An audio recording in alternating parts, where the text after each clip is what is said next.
To answer Ashley's question, what about food allergies? Although there are several varieties of tests out there on food sensitivities, none of them have really hit the target yet. Grant you, as decades have passed, many of these tests are much more revealing and better and more authentic than they used to be in the past. So I'm not ruling them out.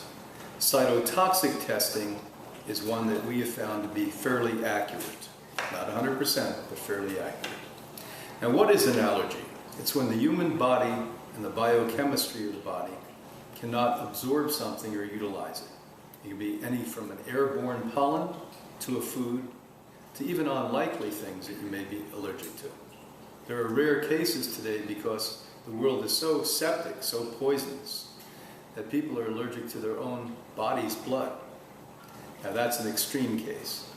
We also have to recognize that the best way to remove or eliminate an allergy is to find the particular thing that is an allergen and avoid it and any other member of its family, even a distant cousin, for long enough.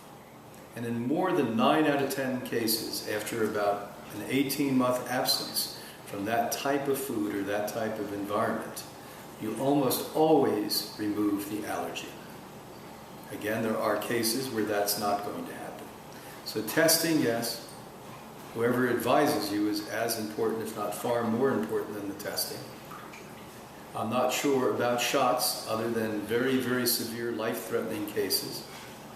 But there are homeopathic remedies, herbal remedies, and of course changing, the most important.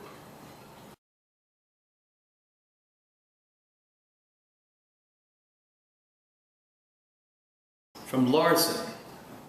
Larson asks about food that cannot reproduce itself, such as a banana. Is it healthy or is it not healthy? Well, as you know here at Hippocrates, for a wide variety of reasons, we discourage large consumption of fruits. Why? Because of the high fructose concept that's been coming out of those foods, those fruit foods, over the years because of hybridization for more and more sugar, more and more fructose. But we will say that some foods that cannot totally reproduce themselves can also be healthy in moderate amounts, providing they're organic and not over-consumed. We cannot say that things that have been eaten, for instance, by primates like bananas for millennia, do not have any benefit. They do have a benefit. But unfortunately, the hybridization has created a massive sugar content.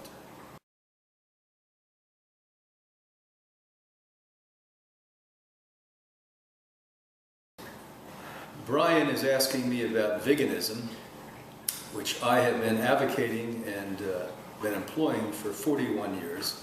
And you may or may not know that I direct the renowned Hippocrates Health Institute, where we've placed hundreds of thousands of people on vegan diets and have the highest reputation in all of the world for people reversing catastrophic disease and premature aging. So we, in a clinical setting, lots of really solid, good science, have proven that the vegan diet is the appropriate diet for people to employ today. There's a lot of people who are going to fight against that, and I really think it's more about a consciousness discussion than it really is a dietary need discussion. Anyone who just understands the basic formalization of why the planet is as polluted as it is today, that we can directly, easily trace 40% of the degradation of the earth and the atmosphere of the earth and the toxins that surround us to eating animal foods, dairy as well as meats of any type, should know that really we should not be eating any animal foods. So we have proven, like nobody else in the history of humanity, that vegan diets work for people to fight premature aging and disease. Also, we directly help people stop breaking down the very environment, the planet that they live on. And third, I think when you really commit yourself to a vegan diet that's proper, under the supervision and guidance of health professionals, you're going to find a change in your awareness occur too.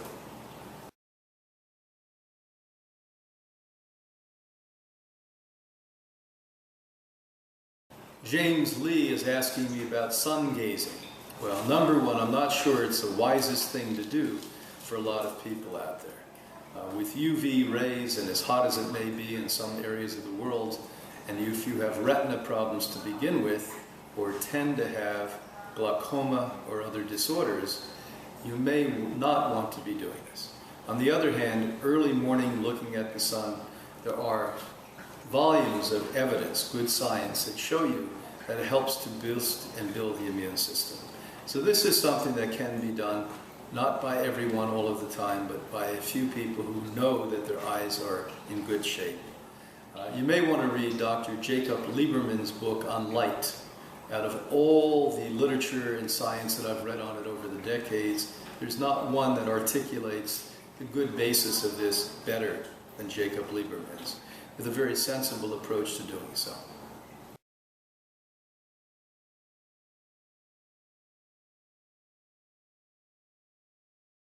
Zara has been diagnosed with lymphedema. Now, lymphedema is where circulatory activity is not allowing the lymphatic system to function in the way it should. The lymphatic system is a sophisticated filtration from the top of the head to the bottom of the feet that literally filter the blood and clean you up every single day, thousands of times.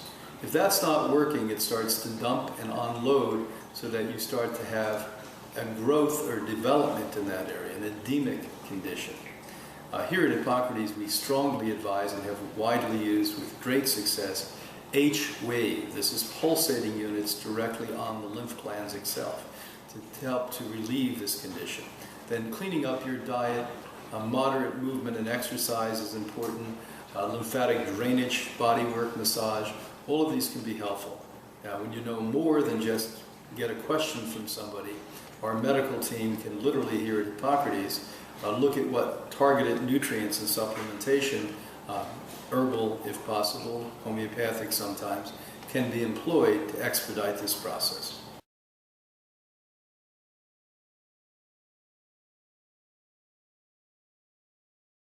Amy wisely heard me speak one time where we showed the good science of 90% after 1.5 minutes of whatever you're blending in a sophisticated blender has been abolished. So the nutrients are gone. Now, it doesn't mean we're totally against blended food. We look at blended food as recreational food, coming from a processed Western diet to a better living food diet. It's a good transition, a good bridge. On the other hand, we also look at it as something you can give people who have really very difficult digestion and elimination problems. So this is another area where we use blended food. But she's suggesting, what do we do with something that needs to be blended like Sun Warrior? Well, when my son, who's still developing, he's only a teenager, takes Sun Warrior, we do not blend it. What we do is we put it into a very tight container with highly diluted juice and shake the bejiggins out of it for about 30 seconds to 60 seconds, and lo and behold, that powder turns into liquid. And that's an easier way not to bring further degradation to the Sun Warrior.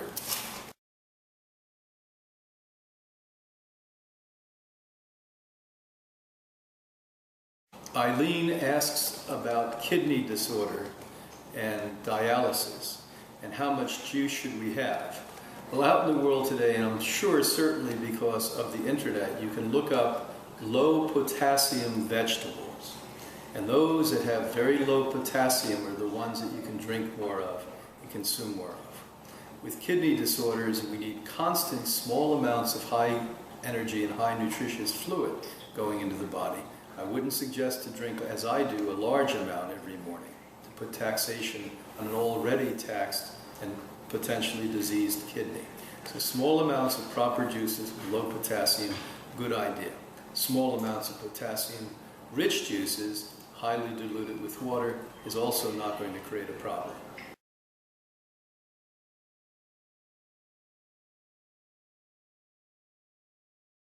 Laura asks about biofermentation and how some philosophers out there, not good scientists, think that any fermented food is bad for you. Well, we did some research at the University of Massachusetts more than 30 years ago that showed that many fermented foods have unfriendly bacteria in it. It doesn't mean that stabilized foods that are fermented under proper conditions with stabilized proteins still pose the same problems. As an example, we found sauerkraut, due to its high sulfur content, warded off and eliminated the bad bacteria. So sauerkraut can be a healthy part of people's diets.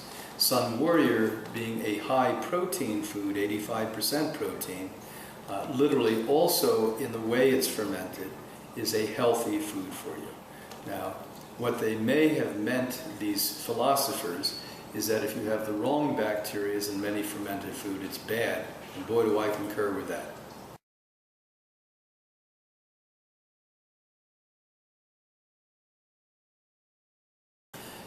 Arit is asking about mold in a bathroom. Well, if you live in very humid climates or an old building, no matter if it's an arid climate, you may end up with a mold problem.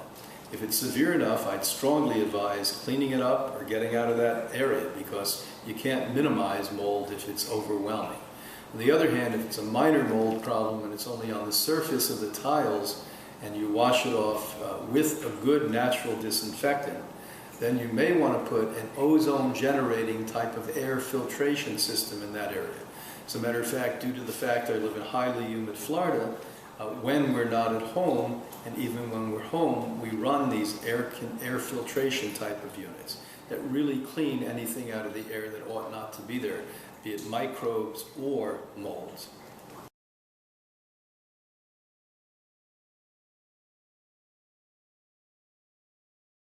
Arid again asks me about lecithin made from something like a sunflower. I'm a big fan of living lecithin. It helps you. Unlike most lecithin on the market, which has been processed well beyond 300 to 400 degrees Fahrenheit, which can create a problem for you. It can actually take large chunks of plaque off the vein. So small amounts of the use of lecithin or moderate amounts of the use of lecithin in recipes, good news.